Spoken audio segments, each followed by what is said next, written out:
501 and 1, only on Verizon Fios TV. You're watching Fios One News. It's 5 o'clock.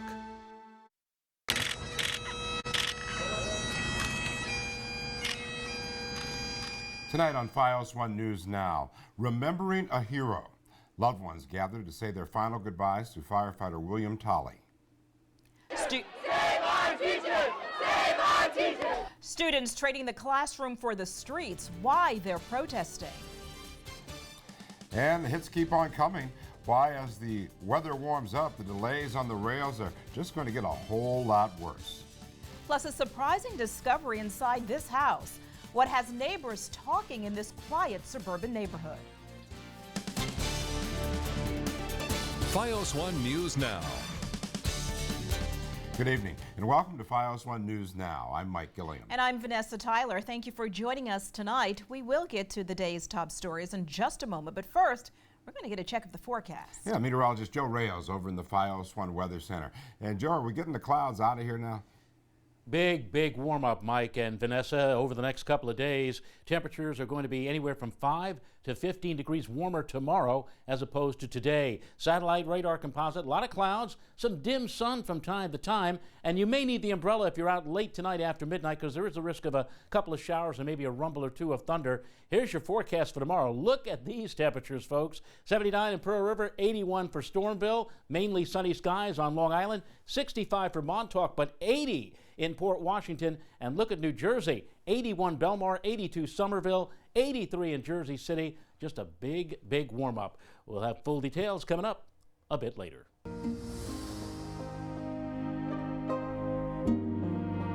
Joe, thank you. We begin tonight with a final farewell to a hero. William Tolley, the New York City firefighter killed in the line of duty in Queens last week, was laid to rest today. Fios One's Cecilia Dowd has more from the funeral in Bethpage. They're known as New York's bravest, the members of the FDNY, who run straight into danger when others run out. So it was fitting that 8-year-old Isabella Tolley bravely stood next to her mom as countless mourners said goodbye to one of New York's bravest, her dad, William Tolley. He was born to be a firefighter. From 5 years old, at least as far back as I can remember, he had the little plastic mask with the little plastic oxygen tank on the back, running around the house. Tolley, just 42, died after a 5-story fall at a fire in Ridgewood, Queens. Family, friends, and hundreds of strangers came to mourn the firefighter at his Bethpage funeral. Strangers, including firefighters from around the country. It's a brotherhood, after all. And members of the Bethpage community who didn't know him, but are so grateful for his sacrifice. An important thing for even the smallest of children to witness. It's important to them, for them to know community, family, bravery, all the things that make America great. And that make Bethpage great, a community of many first responders. We've had funerals, unfortunately, here in Bethpage for police officers and for firefighters.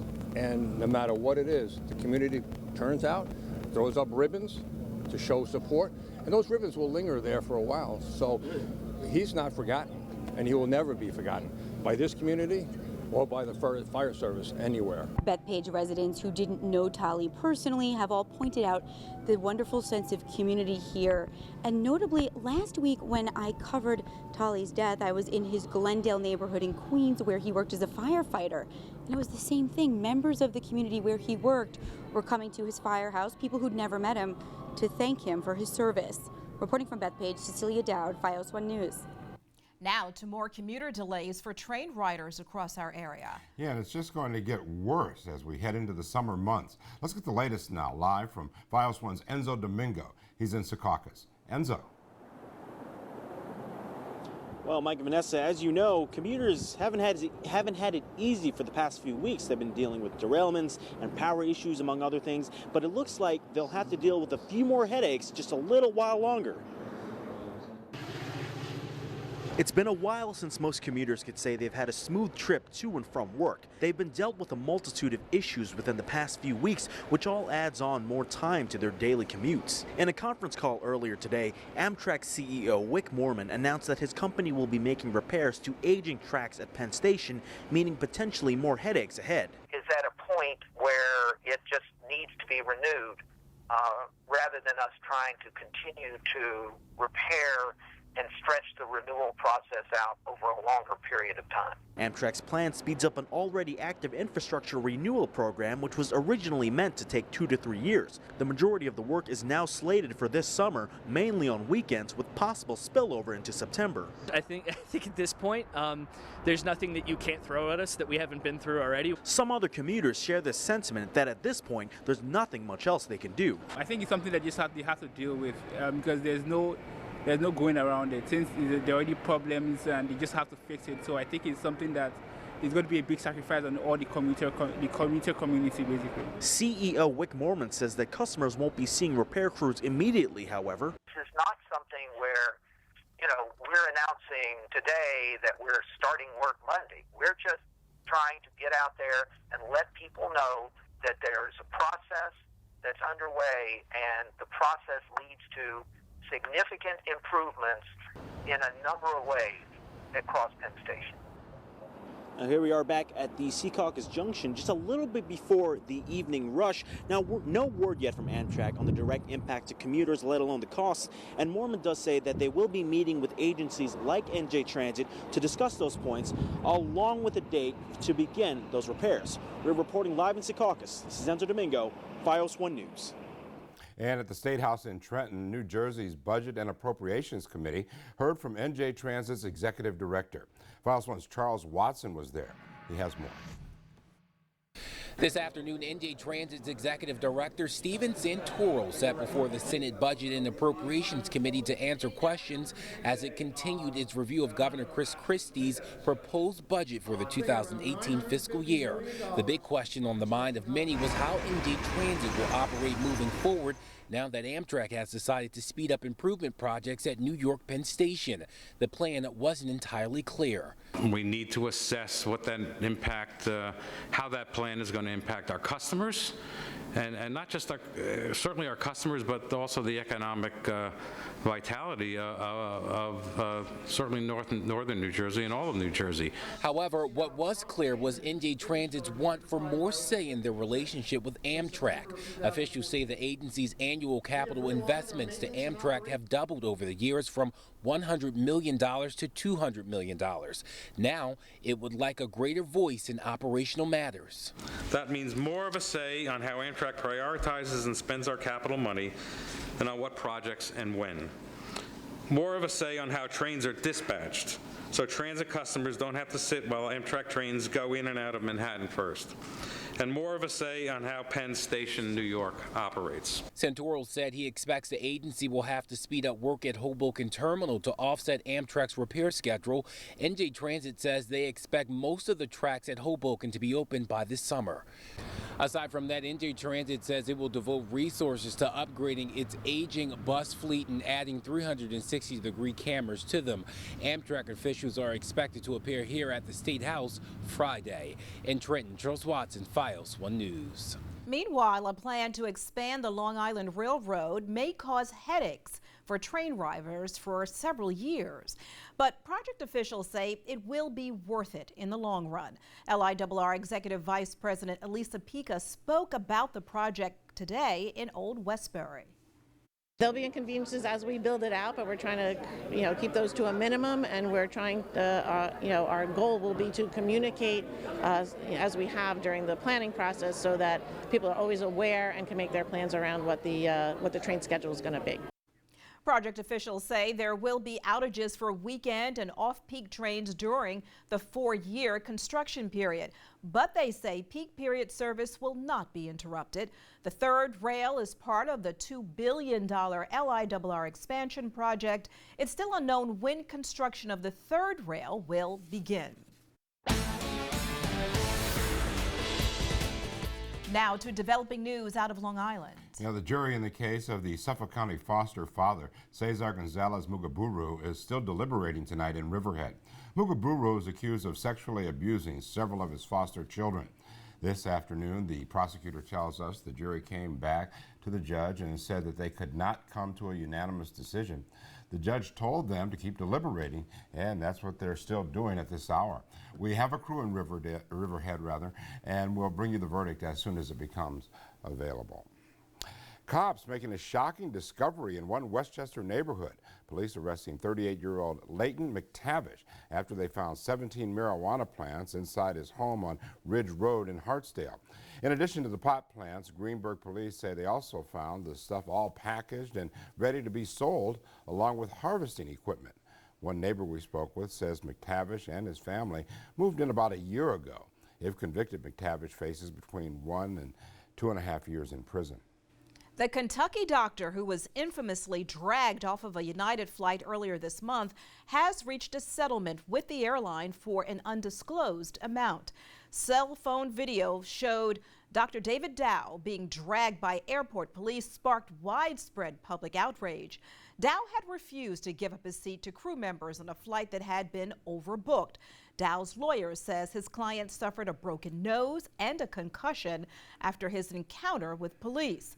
United is now introducing 10 new policy changes, including offering passengers up to $10,000 for voluntarily giving up their seats on overbooked flights. It's time now to get a check of the forecast. Meteorologist Joe Rayo is over in the Files 1 Weather Center. And Joe, what a warm-up we expect. Absolutely, a nice warm-up. In fact, over the next couple of days, our coming attractions board, we want to advise you that if you're going to be out in the after midnight hours, say around 2, 3, 4 in the morning, there might even be a couple of showers around, even a rumble or two of thunder. That should all be gone, however, by daybreak when many of you are heading on out to work or school on Friday morning. Then once we get rid of the last of the cloud cover early tomorrow, out comes the sun. Up goes the temperatures, unseasonably warm. We figure temperatures, many areas will be within a few degrees of 80. Now, if you're watching us right now on the Twin Forks of Long Island, especially on toward Orient Point or Montauk Point, you probably, because you're surrounded by water, not get much higher than the mid and upper 60s, but still a pretty decent afternoon coming up for you. Tomorrow, warm, and then another warm one coming up on Saturday, partial sun. Temperatures again near 80, but there may also be on Saturday a risk for a shower or a thunderstorm. You see the satellite radar composite, just clouds out there now, but we will again see possibly a couple of showers or a thunderstorm after midnight. Temperatures tonight upper 50s to lower 60s. For the day tomorrow, it's going to be up near 80 degrees across much of our viewing area. Skies will become mostly sunny. 3-day outlook, another warm one on Saturday, then cooling off for the end of the weekend on Sunday. Okay, Joe, thank you. Students leave the classroom and take to the streets. Save our teachers! Save our teachers! Why they're demonstrating and what they're demanding. Then preventing human trafficking. Who one local legislator wants to train to spot the signs someone is a victim. And a father and son sentenced. What motivated them to dump tons of contaminated debris? Coming up next. This weekend, exclusively on Fios One Sports. Get set for 2 high school girls and boys lacrosse games. Saturday at 1:30 p.m. in a high school girls lacrosse premiere, watch as Suffern takes on North Rockland. And on Sunday at 1:30 p.m. in high school boys lacrosse, it's Nanuet versus North Rockland. This weekend, exclusively on Fios One Sports. When they come to Garino Dentistry Associates, we want them to leave 100% satisfied. It's great just to see the smile on their face. I love when I get positive feedback from patients. And always doctors available to give their friendly advice. The staff is wonderful. The staff is what makes it all happen. And with transportation available for certain procedures, it all adds up to quality dentistry at an affordable price. Garino Dentistry and Associates, Archdale, Mount Vernon, and Scarsdale. Get yourself a brighter smile. With regional property taxes amongst the highest in the nation, retired tax assessor Richard O'Donnell can help ensure you pay no more than your fair share. Hi, I'm Rich O'Donnell. After 28 years of local government service, no one knows this business better. If you think your residential or commercial property is overassessed, please contact me. You have nothing to lose and perhaps thousands to gain.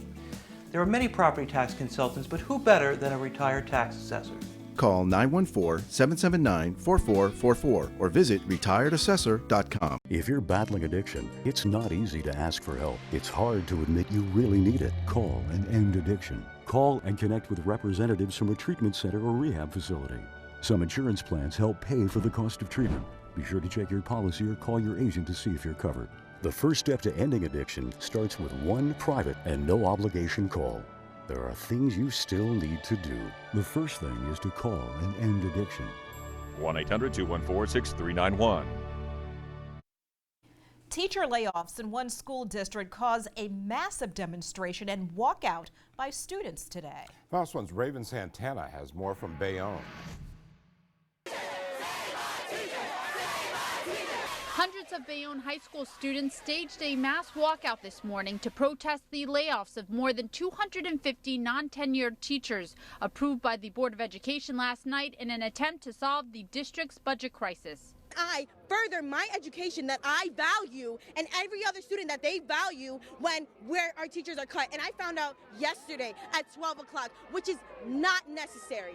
I should have been notified before. We should have been notified before. The decision that was voted 5-3 to lay off 261 non-tenured teachers, 15 secretaries, 8 engineers, and 2 bus drivers enraged parents, students, and even the principal, who is also the mayor of the town. Someone over at the Board of Ed, the superintendent or the business administrator, need to sit down and explain to everybody where the money is, where the incompetence is, and what is going on and what's going to be the future.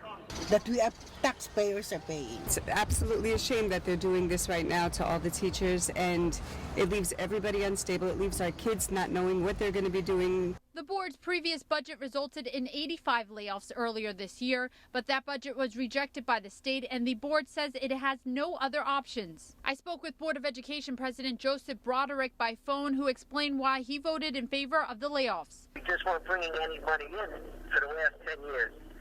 Go back to the state funding formula isn't working for Bayonne. We're being underfunded basically by almost $10 million a year. Broderick says teachers were notified about the layoffs about 2 weeks ago, but is confident 2/3 of them will be rehired once they look at the budget. Oh, they're not laid off till June 30th. And you said that they could be rehired in July, as early as July. Well, we might even bring back some sooner if we can. While students and staff may not be happy with the board's decision, Broderick says he is proud of the students for their powerful but peaceful protests. He says a special board meeting will be held on May 8th to discuss the budget. In Bayonne, Raven Santana, FiOS 1 News. To Long Island now, where a father and son have been sentenced for illegally dumping tons of contaminated debris. Fox 1's Patricia Nicholas has the story from Central Islip. A father and son from St. James were sentenced today for dumping 40,000 tons of contaminated debris throughout Suffolk County. The DA's office says the pair were motivated by greed, but we spoke to one of their attorneys who says the father and son did not know their dirt was contaminated. There's nothing visible about this dirt. This was dirt and fill that came from a number of sites that was designated as clean fill.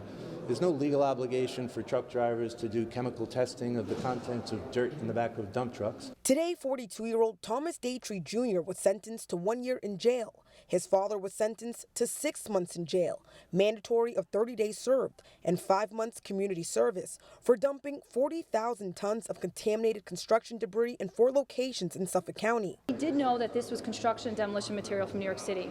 He knew that there were rules and regulations in place and where this stuff is supposed to be disposed. He knows that there are high costs associated with that. But when you find holes in Suffolk County and you don't care where it is, it's pure profit in your pocket. So the judge absolutely got it right. This is a crime of greed. Some of the contaminated debris dumped by the father and son was mixed into fill, which was used to level land for veteran housing and refurbish soccer fields at Town Park, the Roberto Clemente Park in Brentwood, which has still not been reopened to the public. We spoke to a war veteran who was a homeowner at one of the dumping sites. He says he is satisfied they will be serving time for what they did, but he is still feeling the effects of their crime. Who knows if I'm going to develop some type of form of disease in the future, so having that in my mind every day, not knowing the unknown, is just worrisome. Now, another result from this crime happened just yesterday. Suffolk County Executive Steve Bellone signed legislation for stricter penalties for those who do illegally dump, with the hopes of protecting our water and community for years to come. In Central Islip, Patricia Nicholas, FiOS 1 News. Well, as the president's first 100 days wind down, he's got a lot on his plate. From a tax plan battle to a new investigation into his former national security advisor. We'll break it all down next.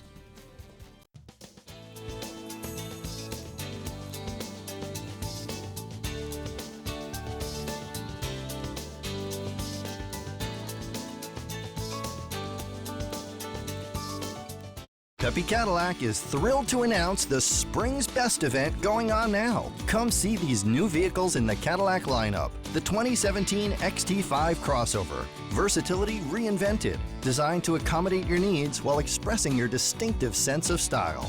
And the first ever 2017 CT6. The prestigious sedan has been reinvented. Cadillac embarks on a bold journey that sets the new standard for excellence. Pepe Cadillac, a proud member of the Pepe Auto Group. The most satisfying thing about being in banking is being able to help your customers. At the Westchester Bank, we have the products and services the largest financial institutions in America have. The difference is we're able to deliver them in a highly personalized manner. We want to partner with our customers. We want to understand their business. We want to be able to tailor products and services that enable them to meet their objectives. That's what our bank is all about. They trust that we'll deliver for them. The Westchester Bank, banking made personal. It's how we do business. 666 6666.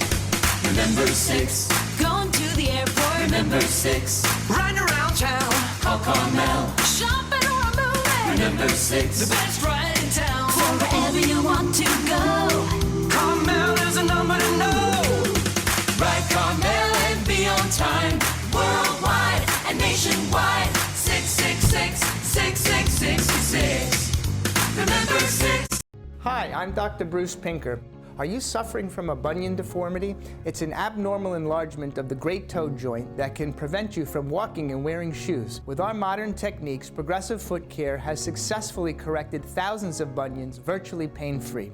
It's a simple outpatient procedure and recovery is short. Make an appointment today and let's discuss your options. Progressive Foot Care for your family.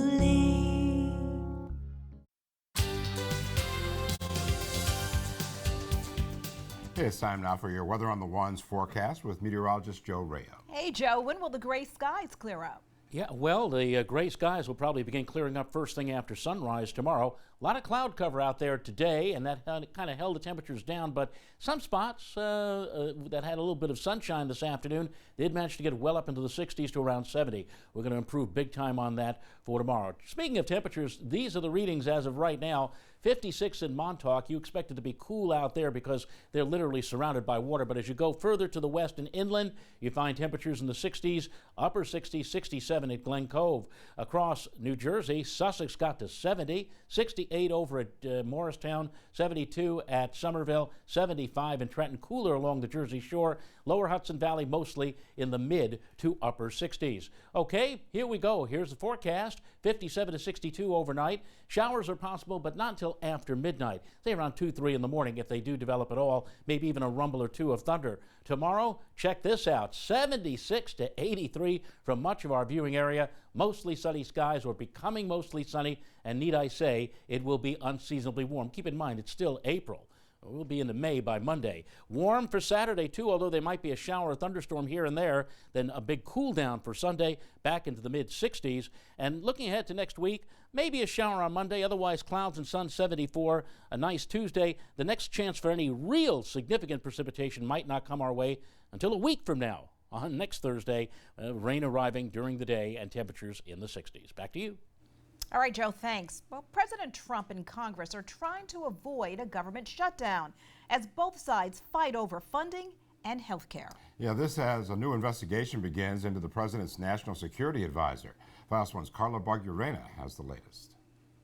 Today, President Trump hosted Argentina's president. My good friend for many, many years. And directed his administration to investigate if the building of military planes and vehicles is being impacted by rising aluminum imports. Aluminum is critical to our manufacturing and defense industry base. Trump focused on the military, while the military is now turning its attention to the president's first national security advisor.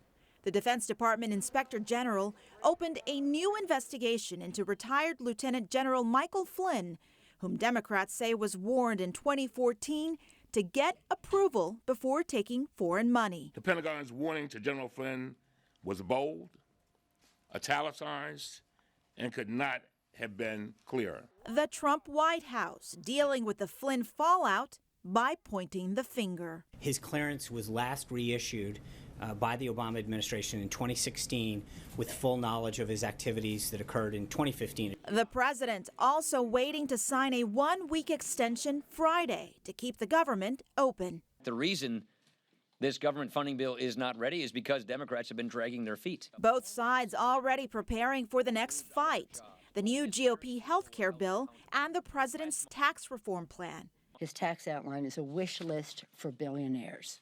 Trickle down all over again. The administration promising tax relief for the middle class, tax cuts for businesses. Carla Barrierena, FiOS 1 News. The wheels on the bus go round and round. Yeah, but when school buses are stopped, cars around them should be too. But that's not always the case. What's being done to raise awareness and keep kids safe? Up next. Right now, here's a look at the closing numbers on Wall Street.